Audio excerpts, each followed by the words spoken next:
My name is Els. I'm running Mlango Farm together with my husband Kamande.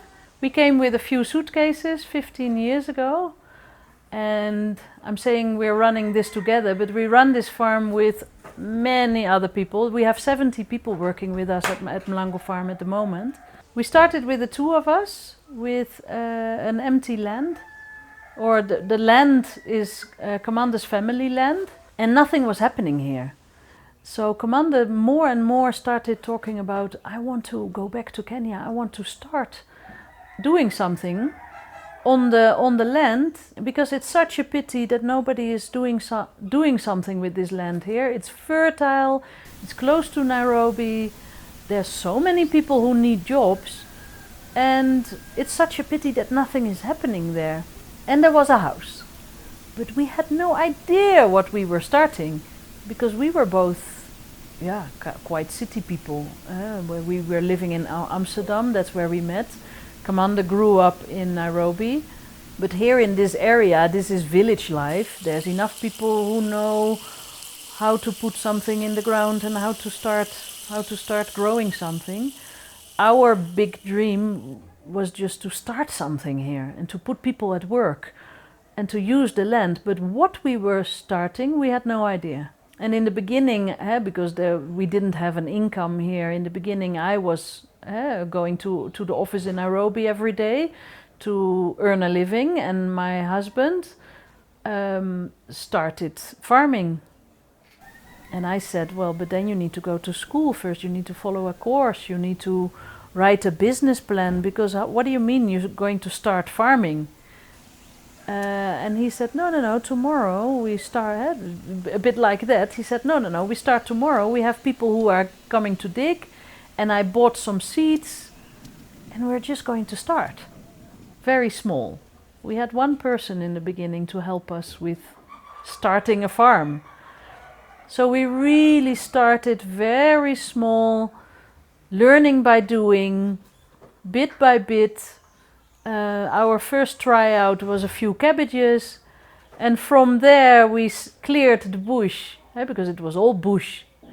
We cleared the land, and bit by bit we built up our farm.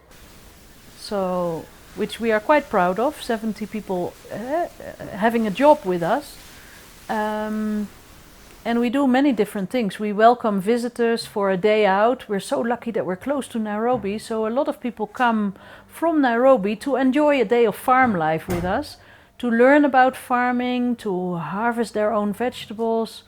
And for people from Nairobi, we think it's important that people see what farm life looks like, because we have a lot of visitors, they have never seen a farm. And then I also explain where the name Mlango Farm comes from. Because Mlango in Kiswahili, it means door. The door farm. And then, of course, children also ask, why the door farm? Do you have many doors on this farm? And then I explain, no, it's a bit philosophical. Why we chose the name Mlango Farm is because when you come from the city, you come from another kind of life, the concrete jungle, and then you come through the door of Mlango Farm, and then you come in another life. It's green, the birds are singing. What I like to show on this farm also is that you can drink the water from the stream. Don't do that with Nairobi River. But so that's a whole other life that you see here when you come through the door of Mlango Farm. You cannot just go to a stream and drink that water, but how cool would it be if future generations can do that again? And we believe it's possible if we take care of Mother Nature, if we take care of how we run our farms, how we take care of the planet that has been given to us, then maybe in future we can all have a better life. We have to change things.